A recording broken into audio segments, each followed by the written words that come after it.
Thank you so much. बातचीत के सिलसिले को जोड़ने के लिए एक बार फिर से मैं हाजिर हूँ। आज मंडे, सोमवार और एक हफ्ता आपके बीच में यहीं पे बातचीत का सिलसिला शुरू रखूंगा। देवी ब्रदर्स बहुत बहुत शुक्रिया, थैंक यू सो मच। और आपने जो भजन, जो लहरी यहाँ पे सजाई, उसका मैं बहुत बहुत थैंक यू। जो तमाम सारे लोग यहाँ पे मौजूद हैं, मैं उनसे भी बातचीत करूंगा। जो आए हैं दूर दूर से, मैं सबसे मुखातिब होऊंगा, सबसे बात पूछने की कोशिश करूंगा। और सब ठीक है, बढ़िया, बहुत अच्छी बात। आप कहाँ से हैं साहब? एमपी में कहाँ से? वीडियो बनाता है। जिला राजगढ़। अच्छा, राजगढ़ से आप। कैसा चल रहा है? सब बढ़िया। कैसे आना हुआ इधर? कहाँ करते हैं? घूमर रेस्टोरेंट राजस्थानी। अच्छा, वहाँ तो राजस्थानी फूड बनाते हैं आप। क्या क्या बनाते हैं राजस्थानी फूड में? खिलाते हैं आप? अरे वाह, तो बहुत अच्छी बात, और अच्छी बात है, खिलाते हैं। कहाँ से आए हैं आप? प्रयागराज से।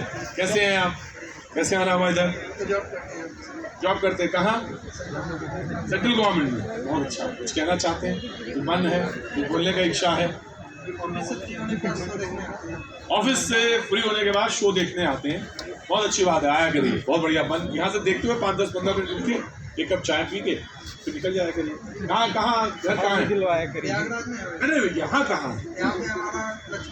लक्ष्मी नगर। हाँ, तो ये ठीक है, ऑन वे है, यहाँ बिल्कुल पास में। और बाबूजी कहाँ से? बिहार से। बिहार में कहाँ से? सीवान जिला से। कैसे आना हुआ? ट्रेन से। अरे ट्रेन से तो आएंगे।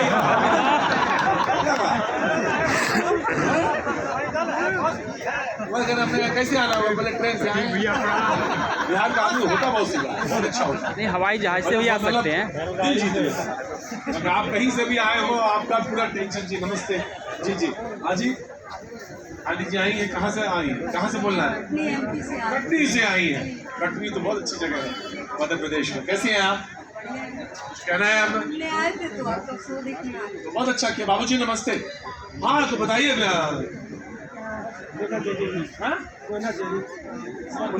द्वारका से। जी, आपके साथ है मामा जी। मामा भांजे की जोड़ी आई है, बहुत अच्छी बात है। मामा भांजे। हाँ, थैंक यू सो मच भैया, थैंक यू सो मच। तो भांजा लेके आया है मामा जी को, बहुत बहुत शुक्रिया, थैंक यू सो मच। और कहाँ से आप? छत्तीसगढ़ का आदमी था, धीरे बोलता है, बहुत आराम से बोलता, बढ़िया बोलता है। और बाबूजी कहाँ से? बिहार। लिखा था माथे पे, बिहार माथे पे लिखा, कपारे पे लिखा होता है बिहार। पढ़ पाए तो पढ़े लीजिए, बिहार लिखा हुआ। नहीं, बिहार नहीं, बिहार। जी। और बाबूजी सब ठीक है? कैसे हैं आप? क्या नाम हो गया आपका? नोनू सेन। नोनू सेन, बहुत अच्छी बात है भैया, बहुत बढ़िया नाम है आपका, बहुत बढ़िया। और आप कहाँ से हैं? पटना बिहार। और आप? कोलकाता दिखिए। की नाम? समीम अकरम। तो अकरम भाई कहाँ रहते हैं बंगाल में आप? दुर्गापुर। बहुत अच्छी जगह है, बहुत बढ़िया जगह। जाना हुआ था मेरा इस बार, तो बाजी के साथ ही गया था। आज बाजी फायदे हुए हैं यहाँ पे। हाँ, स्टील प्लांट में आदमी भी स्टील की ही तरह होता है। तो कैसे आना हुआ यहाँ? बताने वाली चीज नहीं है ना, वाला कारोबार है। हाँ, बहुत सारे कारोबार ऐसे होते हैं जिसमें बताया नहीं जाता। बाबू जी नमस्ते। नमस्ते जी, नमस्ते। ये देखिए, 31 तारीख को 1000 रुपया है पेंशन। हाँ। 1000 रुपये? आप कह रहे थे 5000 हो गया है। हमने कहा 5000 रुपया हो गया? हमने कहा कितना आया होगा ये पूछा होगा, हमें तो पता ही नहीं रहता है। तो 1000 और कितना आना है? और 5 होना चाहिए। तो 5 होना चाहिए। अभी 1000 आया है। वो भी आ जाएंगे। यही आ रहा है 1000 रुपया आ रहा है, वो भी आ जाएगा। आ रहा है, हर महीने आ रहा है, हर महीने आ रहा है। तो हर महीने 5000 थोड़ी ना आता है। ये किसने कहा कि हर महीने 50,000? रास्ते में है, आ जाएगा थोड़ी देर। 5 हो गए हैं। किसने कहा? आप कह रहे थे। हम कह रहे थे। अरे पहले कभी नहीं कहा होगा 5000। जी नमस्ते। जैन साहब कैसे हैं? गुप्ता जी दाढ़ी वाले। कैसे हैं गुप्ता जी? बढ़िया है। समोसा बढ़िया खरीद लिया आपने आज? हाँ, और ये आपने खरीदा? आप जितने बड़ी आप है उतनी बड़ा तो आपने। कहीं बाहर जा रही विदेश जा रही है? मुंबई। हाँ जी, बॉलीवुड की तैयारी? गजब। हमें लग रहा है तैयारी आपकी है या इसकी तैयारी है? किसकी?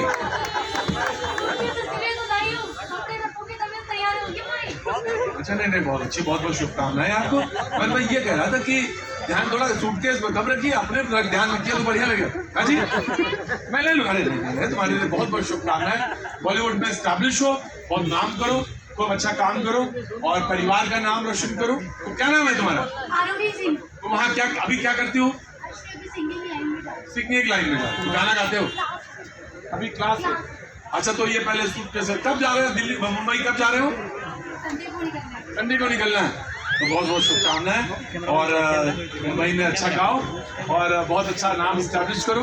बहुत बढ़िया, शुभकामनाएं। और बाबूजी नमस्ते। नमस्ते जी। आप तो आगरा वाले हैं? जी सर। पेठा वाले? हाँ जी जी। लाए पेठा? बिल्कुल लाए हैं। आप भी बात के लिए रखी जाएगी। पंछी बैठा है, आइए सर, खाइए आपके लिए। आज आपको खिलाएंगे अभी। पंछी बैठे वाले हैं। हाँ? अरे आप बैठिए, आपको 1000 रुपया मिलता, 5000 का बता रहे थे आप। 5000 की बात नहीं है। हर महीने आ रहा है, ये नहीं कह रहे। एक छोटी सी और बात है, ये मेरे लिए लाए? बिल्कुल सर। हाँ जी, आपकी इच्छा है खुद लें या सबको बांधें। अच्छा, एक बात मैं खुद तो लूंगा नहीं, ये तो आपको पता है। लेकिन आपको मुझे पता चल गया था कि पेठा वाले आए हैं, तो समझिए 2 मिनट चाहिए बात करने के लिए। वो तो मुझे मालूम है, आप दाना इसीलिए लेके आए हैं। बात करनी है आपको। दाना आपने दे दिया है मुझे, ये लीजिए। ना, मुझे जितना लेना उतना ले लिया मैंने। अरे सुनिए, मेरी बात सुनिए सर, आप फिर ले जाइए। अच्छा, तो भाई जय जी आइए और सबको पेठा वाला भी और ये वाला पेठा भी सबको खिलाइए। हाँ, आपकी बात क्या है बताइए। हाँ सर, पहले ही अगर पंक्ति बैठे वाले पार्टी मेंबर हैं, ये ध्यान से सुनें मेरी बात। आप लोग सब ध्यान से सुनिए साहब। सबसे बड़ी समस्या देश की मेरी दृष्टि में है पानी की। यूरोप में पानी की सूखा पड़ रहा है युद्ध की वजह से। कल युद्ध कहाँ कहाँ होगा ये नहीं कहा जा सकता। सॉरी, पहले एक मैं गलती कर गया। बड़ों को नमस्कार, छोटों को प्यार, ये भूल गया। हाँ, नहीं, आज आपकी सारी गलती माफ है, पेठा लेके आए हैं आप। सारी गलती माफ। सारी गलती माफ आप। और पानी बहुत सीरियस इशू है। आप बोलिए, मैं आपकी बात सारी बात ध्यान से सुन रहा हूँ। ये सुनिए, पानी की समस्या हल की जा सकती है सिंपल तरीके से। नंबर 1, जितना बाढ़ का पानी बह जाता है वो पानी किसी प्रकार से जमीन के अंदर चला जाए तो साल भर तक पानी की जरूरत नहीं पड़ेगी। पानी का लेवल भी ऊंचा हो जाएगा। कभी सूखा पड़ेगी तो वो काम आ जाएगा। तो हम में से कोई भी बिना पानी के दुखी नहीं होगा। 1 महीने के बाद वाटर वर्क्स में पानी गंदा मिलेगा पीने को, नहाने को, जो समझे आप वैसे समझिए। क्या नाम हो गया आपका? नाम क्या हो गया? नाम आपका नाम आपका? आगरा से सीएल शर्मा। हैं? सीएल शर्मा। सुहेल शर्मा साहब, बहुत बहुत शुक्रिया। आपने जो पानी की महत्ता बताई, जानते सब हैं लेकिन करता कोई नहीं है पानी के बारे एक चीज में। और बता रहा हूँ। हाँ। यहाँ कभी कभी पानी बचत करने के लिए एडवर्टाइजमेंट आता है, वो ठीक तो है, जागरण के लिए दृष्टि सही है, कार्य की दृष्टि से भी वो बेकार है। कार्य क्या हुआ? पानी कितना बचा? क्या उन्होंने खुद बचाया? नहीं बचाया। पानी बचेगा कैसे? मैं बताता हूँ, ध्यान सुनिए, तब बचेगा पानी, नहीं बचेगा कभी भी। डीएम मीटिंग करते हैं हर साल 10 जून को, कहीं कुछ नहीं होता है। बचेगा ऐसे, जितना पानी नालों का जाता है वो सबको स्टोर करके, साफ करके, दोबारा घर में लैट्रिन के लिए, बाथरूम, वो छिड़काव के लिए भेज देना चाहिए, तो पानी बचत अब ऑटोमेटिक हो जाएगी। शर्मा जी, रीयूजेबल जो है पानी एक ऐसी चीज है, रीयूजेबल किया जा सकता है उसको, और उसका संयंत्र है, लेकिन रिवर में ही नहीं हो पा रहा है। लेकिन आपने आज बहुत गंभीर विषय उठाया, जोक सपाट, उसको अलग करिए, लेकिन आप बहुत गंभीर आदमी, प्लीज इनके लिए क्लैप करिए। सिर्फ आगरा से चल के पानी की बात करने यहाँ पे आए हैं। मैं आपका स्वागत करता हूँ। आज तो नहीं, लेकिन हाँ, किसी दिन आपका स्वागत यहाँ जरूर होगा। मैं आपको पता भिजवाऊंगा, फोन नंबर करूंगा, आप यहाँ जरूर आइएगा। जी नमस्ते, कहाँ से आए हैं आप? देवरिया के लोगों का प्रणाम। हाँ जी, देवरिया के लोगों का प्रणाम। आप रुकिए जी, आप कहाँ से? एमपी में कहाँ से? सतना से आई हैं जी, बहुत अच्छा। आप अकेले हैं और किसी के साथ हैं? हाँ जी, क्या नाम है? शुभम द्विवेदी। शुभम जी, शुभम जी क्या काम करते हैं आप? वैसे मैं पहले तैयारी करता था, लेकिन रुको भाई, अब हो गया। हाँ जी, लेकिन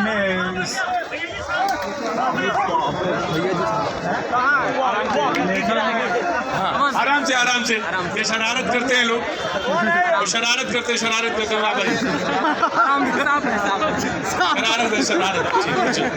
लेकिन सरकारी एक मिनट बताएं आपसे, एक मिनट मेरी तरफ देखिए,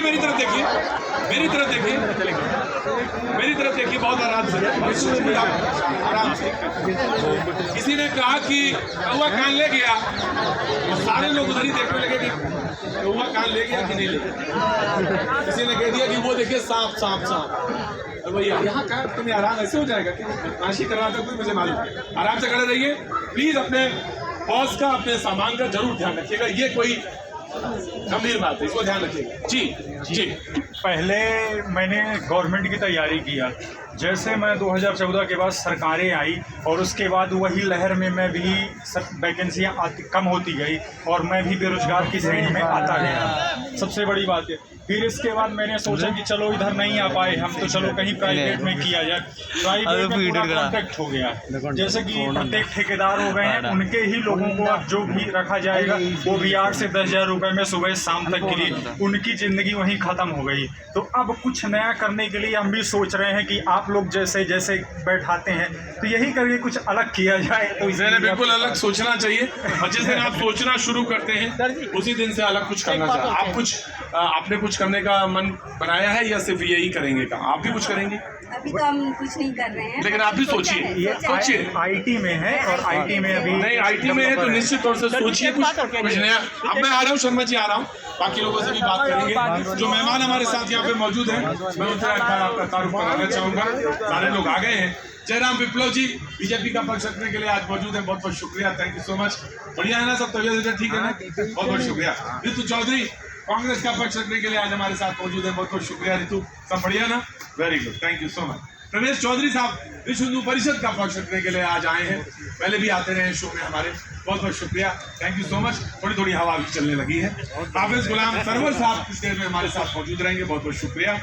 हमारे साथ डॉक्टर विशाल मिश्रा जी दिल्ली विश्वविद्यालय से हैं, बहुत बहुत शुक्रिया, थैंक यू सो मच, बहुत बहुत शुक्रिया। फाजिल अहमद साहब हमारे साथ मौजूद हैं, बहुत बहुत शुक्रिया, थैंक यू सो मच। हाजी मेहरुद्दीन साहब हमारे साथ मौजूद हैं, भाई साहब बहुत बहुत शुक्रिया, थैंक यू सो मच।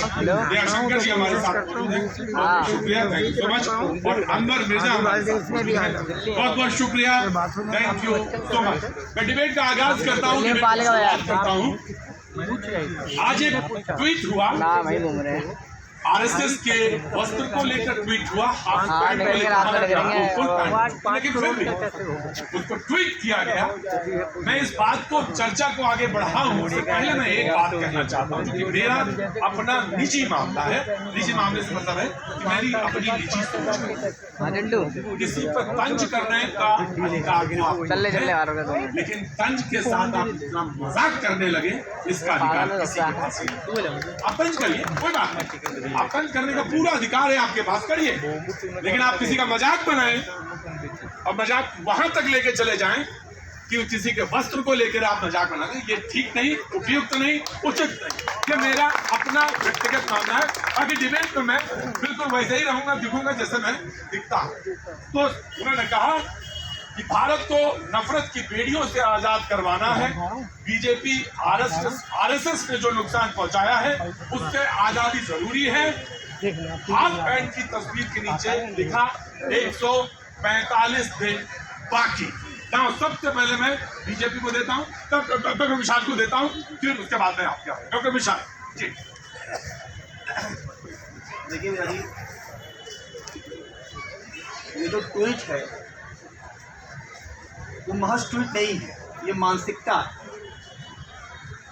जहाँ तक ये सवाल किया गया है, तंज किया गया है, मैं तो कहूँगा ओछी टिप्पणी है चित्र के माध्यम से राष्ट्रीय स्वयंसेवक संघ पर। राष्ट्रीय स्वयंसेवक संघ वो सांस्कृतिक संगठन है जिसके लाखों स्वयंसेवक माँ भारती को परम वैभव संपन्न बनाने के लिए दृढ़ संकल्पित। लेकिन दिक्कत यह है कि संघ को समझना कठिन है भैया। जब लोक साहित्य में कोई बात नहीं, जाती रही भावना जैसी तब मूर्त देखी तैसी। गलती इनकी नहीं है, मैं क्या कह रहा हूँ, संघ को समझना कठिन। अब यहीं पर दो लाइन साहित्य की बात हो जाए, आप तो साहित्य के आदमी। जब साहित्य में किसी का भी मान न मिले, तुलना न मिले, तो उसे अनन्वय अलंकार कहा जाता है। उदाहरण के लिए गगना गगनाकारम सागरा समारोह। गगन की तुलना ही गगन से की जा सकती है, सागर की तुलना सागर से की जा सकती है, केवल राष्ट्रीय स्वयंसेवक संघ की तुलना राष्ट्रीय स्वयंसेवक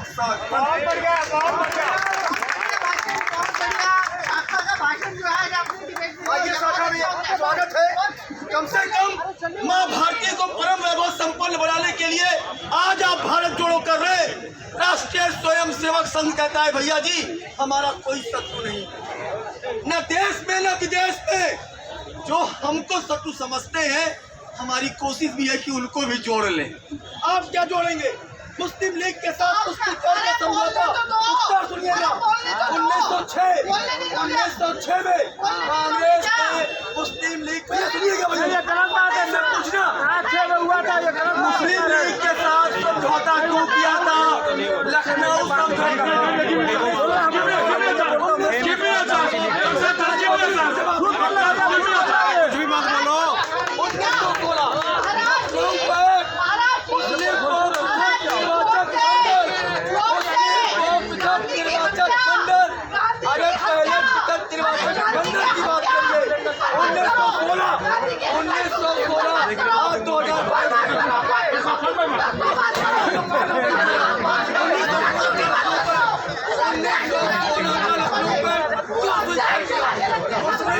बहुत बढ़िया दीदी, आई सपोर्ट यू।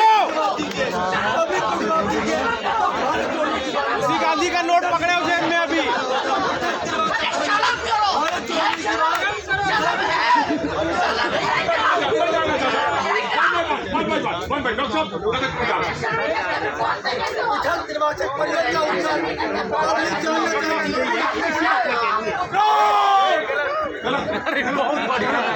बहुत बढ़िया भाई। जब शब्द नहीं हो जाया करती है भाई आप वहाँ खड़े थे, यहाँ आके मैं वॉच करता रहता हूँ। चुपचाप, डिबेट बहुत सीरियस है, आप प्लीज आप नहीं बोलेंगे। प्रतीक जी, आपने शुरुआत में एक बात कही कि तंज और मजाक की। मैं कहता हूँ ये तंज और मजाक भी होता तो हम सह लेते। आपने देश को हिंसा की आग में झोंकने का एक कुत्सित प्रयास किया है। एक चिंगारी जो आप कहते थे ना केरोसिन डाली हुई है, ये केरोसिन भी कांग्रेस ने इस देश में 70 वर्षों से डाली हुई है। और उस केरोसिन को एक ट्वीट में आपने माचिस लगाने का काम किया। आप संघ के गणवेश को जला करके दिखा रहे जलता हुआ और कह रहे 145 दिन और बचे हैं, यानी 145 दिन बाद आप देश भर के कांग्रेसियों को, आप देश भर के उग्रवादियों को, देश भर के आतताइयों को ये आवेशित कर रहे हैं। उनको आप आवेश में डालने का काम कर रहे हैं। क्या 145 दिन बाद क्या होगा? संघ के स्वयंसेवकों का आप नरसंहार करेंगे? क्या उनको जलाने की आप कोशिश करेंगे? और मैं अंतिम बात कह दूं, मैं ये पहली बार नहीं हुआ है, भारत विभाजन का प्रस्ताव स्वीकार करके कांग्रेस ने लाखों लोगों को इस देश में मरने के लिए छोड़ा। 1966 में इसी दिल्ली के वोट क्लब में गौ हत्या के लिए आंदोलन कर रहे साधुओं को मरवाया। मैं आ रहा हूँ, लेकिन मैंने एक बात बहुत साफ कही और बहुत स्पष्ट तौर से कही है, तो ये कि मजाक वहां तक बेहतर जहां तक हो सकता, उसके आगे उसका क्रॉस नहीं हो सकता। जी मैं कह रहा हूँ 52 साल तक जिन्होंने देश के तिरंगे का अपमान किया, वो आज सर्टिफिकेट बांटने का काम करते हैं। और आरएसएस वो संस्था है जिस पर 3 बार देश में बैन लगा, 3 बार फिर क्या हुआ? बैन हट गया। मगर क्यों लगा? क्यों? गांधी जी की हत्या इन्होंने की, बाबरी मस्जिद को शहादत। वो शब्द बोलिएगा जो प्रूव कर पाए और जिसका जहाँ पे आपको खड़े होना पड़े। अपने पक्ष से कहा कि हम उसमें विध्वंस में हम थे शामिल, उस आंदोलन में भी हम साथ में शामिल थे। तो आरएसएस आज सर्टिफिकेट देने की बात कर रहे हैं। अरे प्रतीक जी,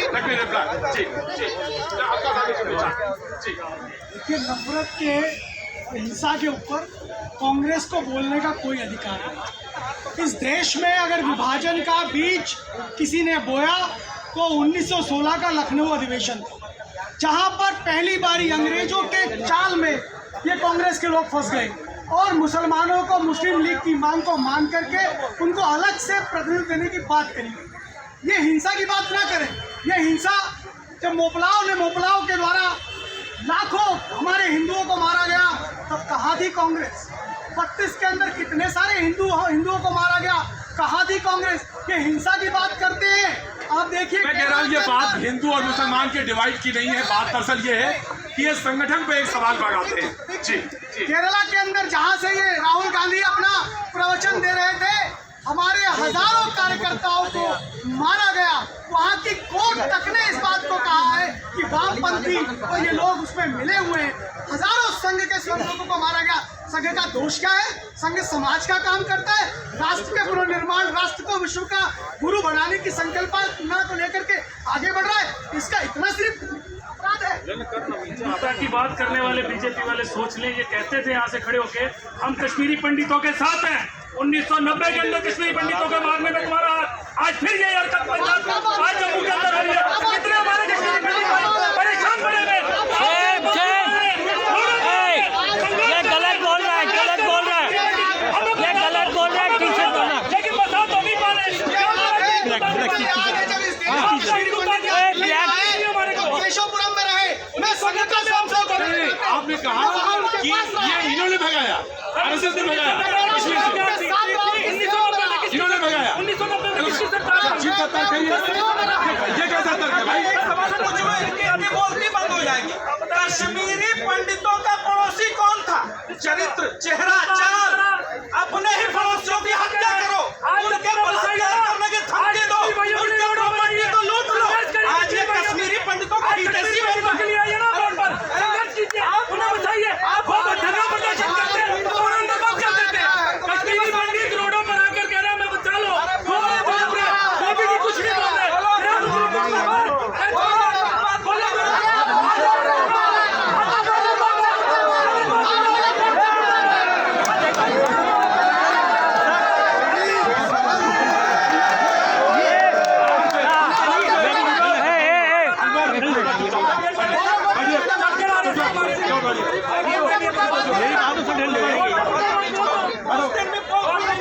आराम से, आराम से।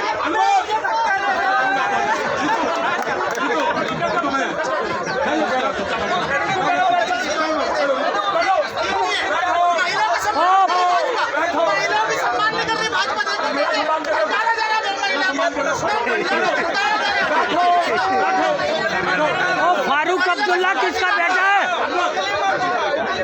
ओ फारूक अब्दुल्ला किसका बेटा है? कान पे मत चिल्लाओ, सुबह दो क्या हो रहा है?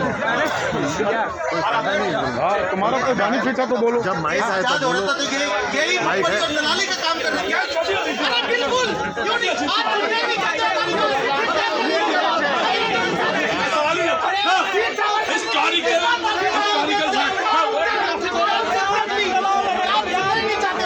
जो बात चाहना चाहिए, एक बात का खिलाफ बहुत साफ सी बात। मैं बात करना चाहता हूँ, मेरी बहुत सारी बातों में संघ से, आरएसएस से मत नहीं है। मैं उनसे विचारधारा से बहुत सारी बातों में मैं उनसे सहमत नहीं हूँ, लेकिन एक बात से मैं हमेशा सहमत हूँ, वो देशभक्त हैं, देशभक्त हैं।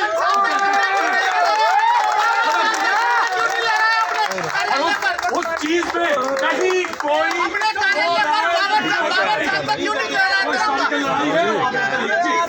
आ जाओ, ऐसा मत दो ना। संगठन है, इसमें कहीं कोई दो राय नहीं। शेख अब्दुल्ला कौन? लेकिन यदि आपके इशारे पर अगर देश की सरकार चलती है और देश में गरीबी बढ़ती है, देश में बेरोजगारी बढ़ती है, देश में महंगाई बढ़ती है, तो इसके जिम्मेवार आप हैं साहब। इसलिए आप हैं कि आपके हर विंग के लोग सरकार में नीचे से ऊपर सभी लोग शामिल हैं, सभी लोग शामिल हैं। शायद दयाशंकर जी आपको इतिहास नहीं पता, नहीं पता आपको। नहीं पता। एक जमाना था कि गांधी स्मृति संस्थान से लेकर तमाम सारे पदों पे कौन भी रहा, तो उम्र शायद अभी पैदा नहीं हुए।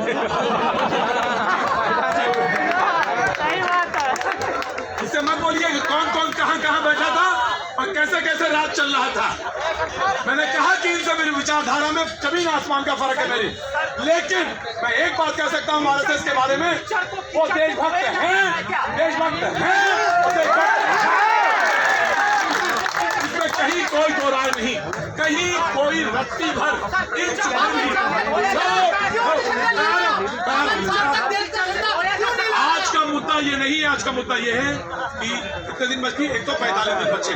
मैं उसी ला रहा हूँ, मैं come to the topic crime committee. सबसे पहले तो भारत माता की, भारत माता की वंदे मातरम, वंदे मातरम। आजाद जिंदाबाद। जो मानव राष्ट्रीय स्वयंसेवक संघ पर सवाल कर रहे हैं, हमारे पूजनीय डॉक्टर साहब 1919 में सुनना असहयोग आंदोलन से पहले सुनी थी मैडम, थोड़ा कहना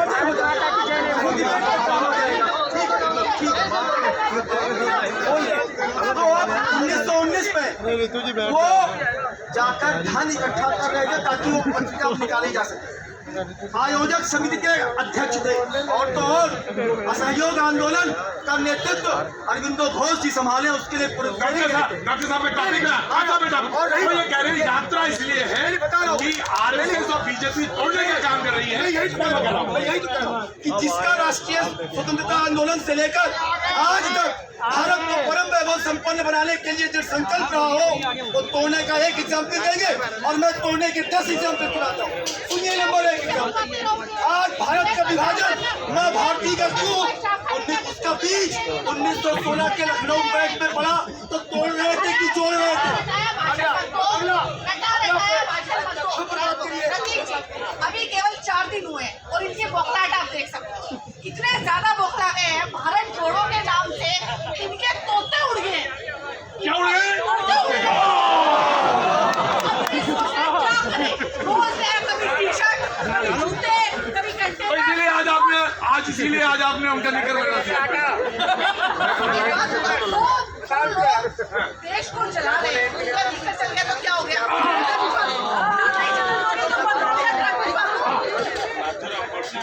मानते हैं क्या? किसने कहा? अरे आरएसएस के थे। देखिए जो मेरे राष्ट्रपिता का जो देखिए मेरी बात सुनिए मेरी बात, मेरे पर सवाल मत करिएगा।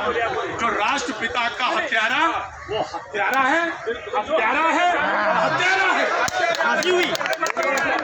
वही तथ्य रखिएगा, वही तथ्य रखिएगा जिसको आप प्रूव कर पाए, वही तथ्य रखिएगा जिसको प्रूव करिएगा। क्या हुआ? हाईकोर्ट का क्या डिसीजन आया? सुप्रीम कोर्ट का डिसीजन क्या आया? कमीशन क्या डिसीजन आया? क्या डिसीजन आया? कमीशन की रिपोर्ट कंक्लूसिव रिपोर्ट पहुंचेंगे आप। गांधी जी की हत्या में 20-25 लोग शामिल थे, कुछ लोग कन्विक्टेड हुए, कुछ लोग छूटे, लेकिन छूटे क्यों? दोनों शामिल थे, छूटे क्यों? कौवा कान ले गया। मैंने पूछा वो मुल्क क्या है, वो मुल्क क्या जिसके राष्ट्रपिता की हत्या होती है और कुछ लोग छूट जाते हैं? शर्म आनी चाहिए।